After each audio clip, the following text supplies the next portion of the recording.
Hello， 大家好。咁啊，講解一下清拆前我哋要做啲咩保護咯。嗱，大堂咧由貨 lift 開始一路鋪保護，咁啊鋪到入去單位嘅門口噶啦。嗱，咁至於呢一度咧啲門咧，我哋全部做鑽式嘅翻噴，所以喺清拆前全部都要保護咯。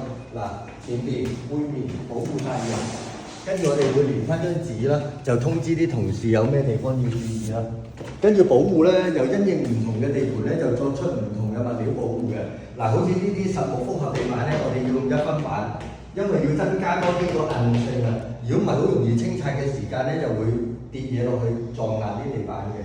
咁呢啲全部用晒1分板啦，露台啦。嗱，至於呢啲要翻噴油咧，我哋全部都做晒保護㗎啦，前後都。呢度啦，呢啲啦，呢啲啦，呢一啲啦，甚至乎窗台雲石我哋都係要用板去做保護嘅。